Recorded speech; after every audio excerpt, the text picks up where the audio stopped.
জি, বৈরাগী বাজার জুমের ডাবা নিয়োজিত। অনেক দুঃখ থেকে কইতাছি, আমরা 40 বছর দিন নাই রাত নাই, আমরা যে সময়ে গেছি ওই সময় আমরা কাছে লোকের সাহায্য পাইছি। আমি গ্রামে গঞ্জে কাজ করছি, 40 টাকা আর 50 টাকা থেকে আমি ট্রেনিং করছি 1982 সনে। আজকে এমন জায়গাতে পড়ছে 2025-এ কোনো যুগ জিজ্ঞাসা ছাড়া, কোনো কথা ছাড়া নভেম্বরের 1 তারিখ থেকে আমরা যে ভাতাটা পাইতাম সেই ভাতাটা 7,500 টাকা পাওয়ার পরে একদিন হঠাৎ করে আমরা রিপোর্ট বাইরে গেল যে আমরা নভেম্বরের 1 তারিখ থেকে আর টাকাটা পাইতাম না। ওষুধ খাইছি, পরিবারে 5 জন লইয়া মোটামুটি ভাবে চলে গেছি, কিন্তু দেখা যাইতেছে আজকে 4 মাস চলে কোনো যুগ জিজ্ঞাসা নাই। সব জায়গাতে আমি ধর্ণা দিছি, কোনো জায়গাতে আমি গেছি না। মন্ত্রী এখানে গেছি, হেলথে গেছি, কর্নাল সুমনি এখানে গেছি, আমি কোনো জায়গাতে বয়ে রয়েছি না, কিন্তু কোনো উত্তর পেলাম না। সরকার কোনোদিন এমন অন্যায় করতে পারে না, সবাই মানুষের লেগেই আছেন তারা। আজকে দেখা যাইতেছে যে আমার মতন একজন সিএসজি আজকে 730 জন সবাই এই মুখের দিকে চাইয়া দিতে।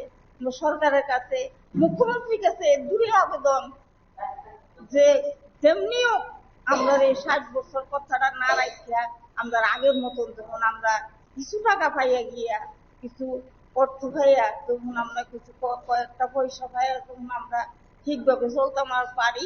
আমি একজন গ্রামের মহিলা, অনেক দিন হয়ে গেছে এই অসুবিধাটা ভোগ করতেছি। মুখ্যমন্ত্রীর কাছে এর আবেদন, আর কিছু চাই না। আমরা 40 বছর আগে 50 টাকা কাজ করছি, গ্রামে গঞ্জে লাইট ছিল না, রাস্তা ছিল না। আমরা জঙ্গল ভেঙে রাত্রে 11টা পর্যন্ত 10টা পর্যন্ত আমরা মানুষের বাড়ি বাড়ি গেছি। এইসব রাস্তার দিক দিয়ে গিয়া মানুষের আমরা সেবা করছি। করার পরে 40 বছর পর্যন্ত আমরা 50 টাকা 10 বছর করার পরে আমরা সামান্য টাকা বাড়ার পরে আজকে আমরা এই বয়সে, বৃদ্ধ বয়সে আমরা সরকারে ছাঁটাই করছি।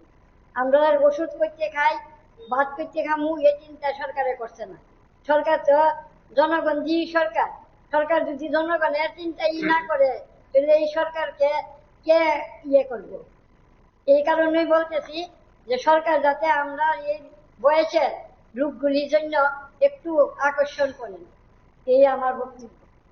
যেটা আমরা বলার চেষ্টা করছি সেটা হচ্ছে, কেন তাদেরকে আকস্মিক ছাঁটাই করা হলো? তার জন্য এটা শ্বেতপত্র গভর্নমেন্টকে জারি করতে হবে। রাজ্যের মানুষ এই ঘটনাকে তীব্র নিন্দা করছে। অমানবিকভাবে এদেরকে ছাঁটাই করাটা রাজ্যের মানুষ ভালো নজরে দেখছেন না। তাই মানুষ বুঝতে চাইছেন কেন 40 বছর সার্ভিসের পরেও, চাকরির পরেও তাদেরকে এভাবে ছাঁটাই করা হলো। তাই এই বিষয়েতে আমরা দুবার করে এই সরকারকে জানিয়েছি, সচিবকে জানিয়েছি, সংশ্লিষ্ট দপ্তরকে জানিয়েছি, কিন্তু এখনো পর্যন্ত কোনো সাড়া দেননি। তাই আমরা ঠিক করেছি, আমাদের কমিটি ঠিক করেছে, আগামী 23শে ফেব্রুয়ারি আমরা সার্কিট হাউসের যে গান্ধী মূর্তি, সেই চক্করে আমরা 2 ঘন্টার গণধর্ণা, গণবিক্ষোভ আমরা পালন করব। এবং এটা চলবে 2 ঘন্টা ধরে, আমাদের গণবিক্ষোভটা চলবে। সেখানে রাজ্যের সমস্ত যারা সিএনজি কর্মী এবং সিএনজি কর্মীর পরিবারভুক্ত মানুষরা সেখানে অংশগ্রহণ করবে এবং এর প্রতিবাদে আন্দোলনের সোচ্চার হবে। সেখানে দুপুর 12টা থেকে 2টা পর্যন্ত এই গণবিক্ষোভটা চলবে। তার মধ্যেই আমরা স্বাস্থ্য দপ্তরে গিয়ে স্বাস্থ্য সচিবকে আমরা আমাদের যে দাবি সনদ সেটা আমরা সাক্ষাতে তুলে দিয়ে আমরা বলে আসব যে এই অন্যায় আচরণ, এই অন্যায় যে ছাঁটাই, এই যে অন্যায় একটা প্রকল্প মানে এটাকে বন্ধ করতে হবে এবং এই সিএনজি প্রকল্পটাকে চালু রাখতে হবে এবং যাদের 60 বছর হয়েছে তাদেরকে সামাজিক ভাতা দিয়ে, সামাজিক সুরক্ষা দিয়ে তাদেরকে রক্ষা করতে হবে। এই দাবিগুলি আমরা সেখানে জানাবো, এটা আমরা ঠিক করেছি। এবং আগামী 23 তারিখ আমরা ত্রিপুরা রাজ্যবাসীকে তথা সরকারকে জানান দিতে চাই যে এই অন্যায় আচরণ থেকে তারা যেন বিরত থাকেন, এদের প্রতি যেন সহানুভূতিশীল হন এই সহানুভূতিশীলতা থাকবে, এই প্রত্যাশা আমরা রাখি। আমরা কেন্দ্রীয় সরকারের অনুমোদিত এই ত্রিপুরা রাজ্য 1981-83 পর্যন্ত 3টা বেসে ত্রিপুরাতে লোক নিয়োগ করা হয় এবং আমাদের হসপিটালে ডাক্তারবাবুরা আমাদেরকে 3 মাসের ট্রেনিং দেন। ট্রেনিং দেওয়ার পরে আমাদের দিল্লি থেকে প্যাকেট করা ওষুধ আসতো। এই ওষুধ নিয়ে আবার আমাদের আর্টিসি মানে রিফ্রেশার ট্রেনিং হইতো, পুনরায় ট্রেনিং হয়ে আমাদেরকে জনগণের কাছে এই ঔষধ বিতরণের বার্তা আমাদের গাঁও তৎকালীন সময়ে যারা পঞ্চায়েত ছিলেন তারা ওইখানে আমাদেরকে নিয়োগ করেন। আমরা খুবই দুস্থ পরিবার, ত্রিপুরা রাজ্যের এই সমস্ত পরিবার থেকে আমাদেরকে নিয়োগ করেছে। তৎকালীন সময়ে আমাদের গ্রামে গঞ্জের পাকা রাস্তা তো নাই, কাঁচা রাস্তাও খুব কম ছিল, সাইকেলে যাওয়া আসা খুবই কঠিন ছিল। এই অবস্থার মধ্যে আমরা ত্রিপুরা রাজ্যে কাজ করেছি। এখনো আমাদেরকে ডাকায় যে আপনারা ওষুধ নিয়ে আসেন না কেন। এই ওষুধ নিয়ে আমরা বাড়ি বাড়ি পৌঁছাইছি। এই ওষুধ দেওয়ার ফলে প্রথমে ত্রিপুরায় যান্ত্রিক রোগের খুব প্রভাব ছিল, এই রোগ থেকে মুক্ত হয়েছে।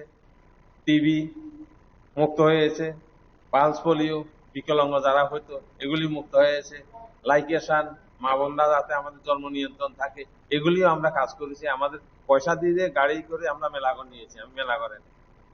এই অবস্থার মধ্যে আমরা কাজ করে আসছি, কিন্তু আমাদেরকে তৎকালীন সময়ে যদি আমাদের কাছে লিখিত কোনো রিপোর্ট নাই যে আমাদের আমরণ ভাতা দিয়ে যাবেন, তৎকালীন সময়ে যারা ছিলেন সরকারের তৎকালীন সময়ে রাজ্যপাল একজন ছিলেন, আমাদের এখানে বক্তব্য রেখেছে, আমরা শুনেছি।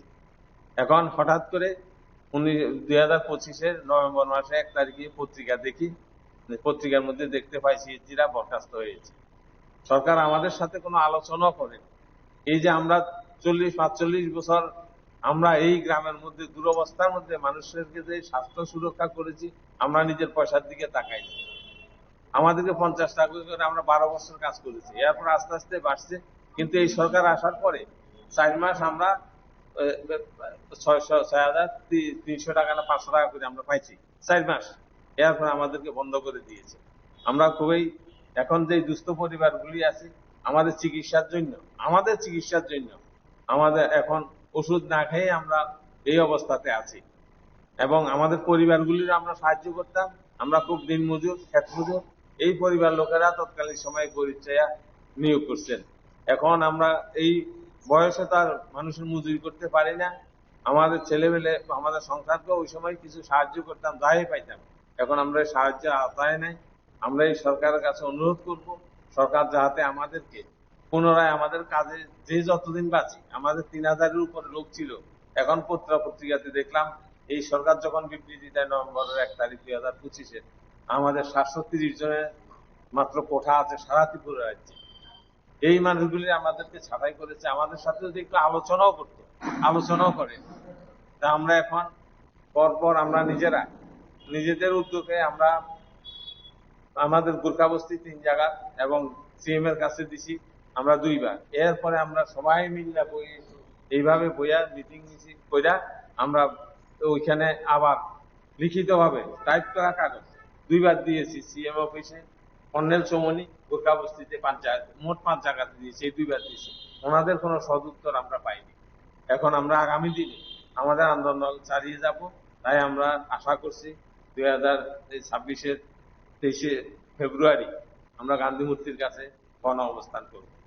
আমাদেরকে সরকারি দৃষ্টি যাতে আকর্ষণ করে আমরা কোন রকম কিছু পাইয়া বাঁচতে পারি, অথবা সামাজিক যে সুরক্ষা, এই সুরক্ষা আমাদেরকে যাতে সিজিরা যা পাই তার অন্তত অর্ধেক বেতন যদি আমাদেরকে দেয়, সাহায্য দেয়, আমরা এই পরিবারগুলি ওষুধ খাইয়া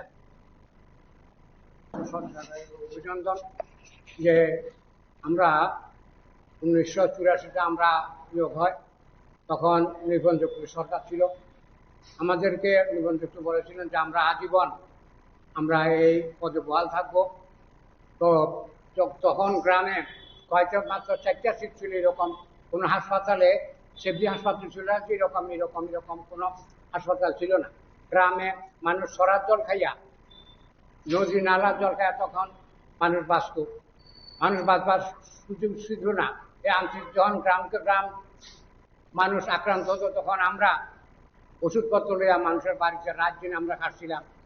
তখন আন্তরিক বা যে সমস্ত কলেরা, এই সমস্ত বসন্ত, এই সমস্ত রোগ গ্রামকে গ্রাম ছিল। তখন সেরকম রাস্তাঘাটের কোনো যোগাযোগ ব্যবস্থা ছিল না।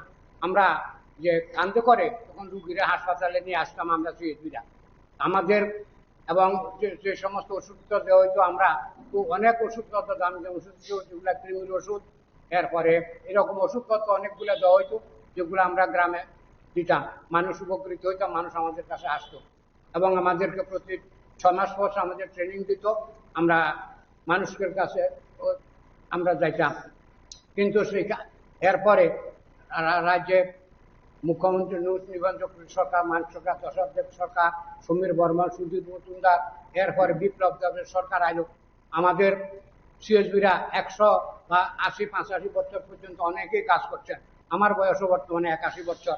কিন্তু আমাদের বর্তমান মুখ্যমন্ত্রী তিনিও তো 60 বছর পর্যন্ত আছেন, কিন্তু তার অতদিন পর্যন্ত কোনো হইল না যে আমাদেরকে 60 বছর হয়েছে।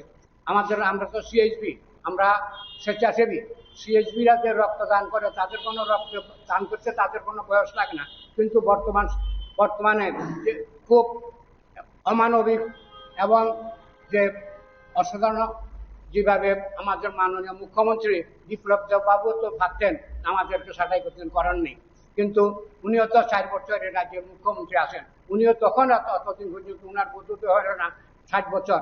60 বছর তো সিএইচবিদের কোনো বয়স লাগে না, যারা রক্তদান করে স্বেচ্ছায় বা যারা স্বেচ্ছায় কাজ করে তাদের কোনো বয়স হতে হয়। যদি বয়স হয় তাহলে আমাদেরকে উপযুক্ত যে যারা কর্মচারী তাদেরকে তো বাড়ি যেতে হলে তাদেরকে একটা কিছু দিতে হয়, 2 লাখ 4 লাখ 5 লাখ টাকা দিতে হয়। আমরাও দাবি করছি যে আমাদেরকে কর্মচারী ধরো তাহলে আমাদেরকে একটা 4-5 আমাদেরকে একটা দিক, আর নইলে সরকার মানবিক দৃষ্টিকোণ থেকে আমরা শুনছি যে আমাদের মাননীয় মুখ্যমন্ত্রী উনি স্বাস্থ্য যারা ডাক্তারি করেন তারা নিশ্চয় মানবিক, তো আমাদের মুখ্যমন্ত্রী আশা করি আমাদের জন্য আরো মানবিক হয়ে হৃদয়তা নিয়ে উনি চিন্তা করেন।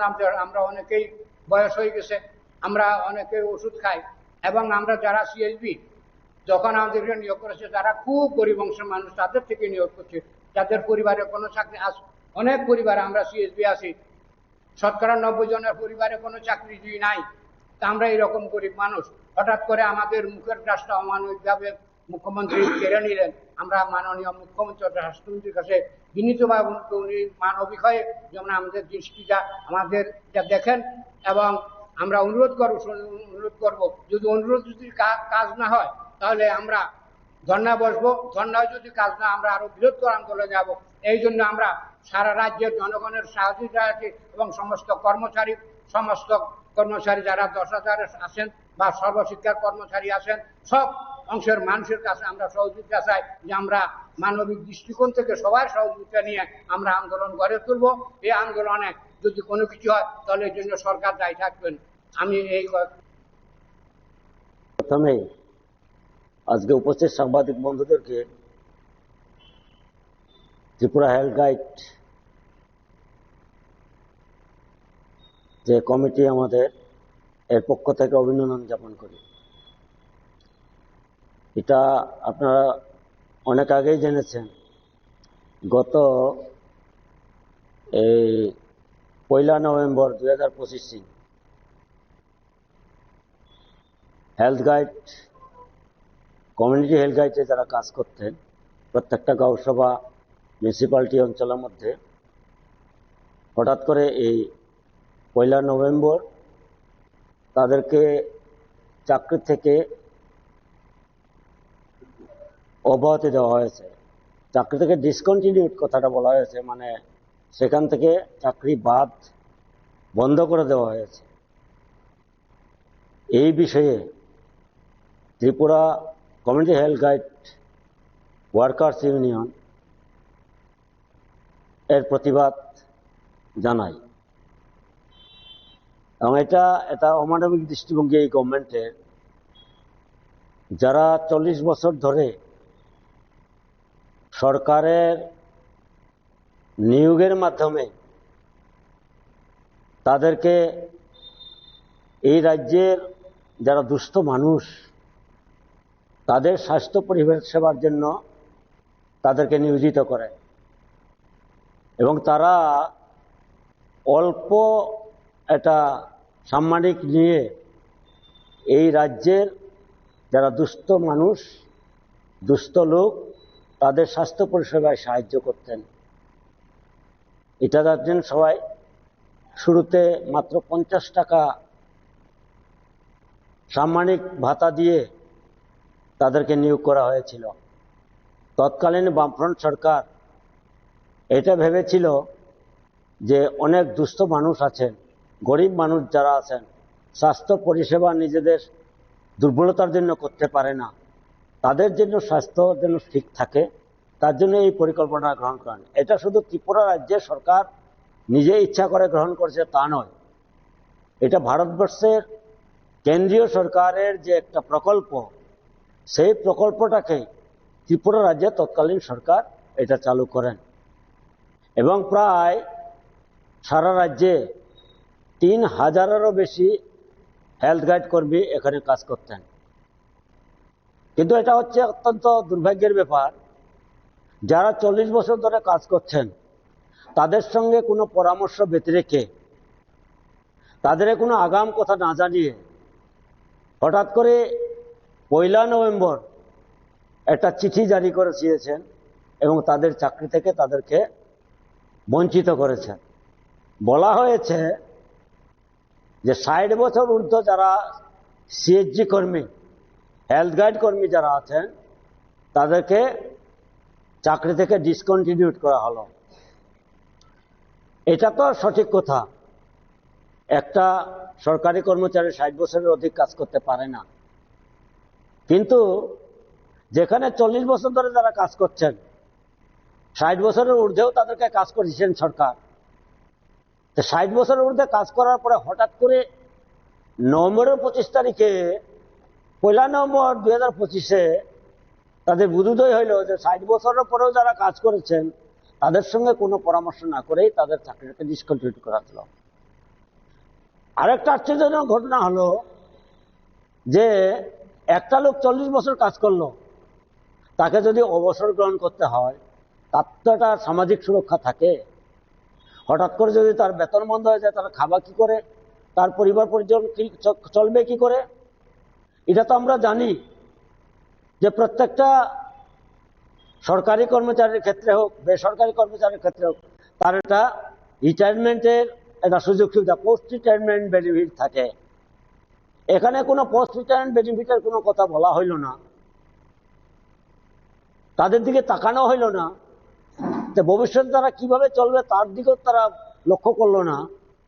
তো হঠাৎ করে তাদেরকে তাদের চাকরি থেকে তাদেরকে ডিসকন্টিনিউ করে দিল।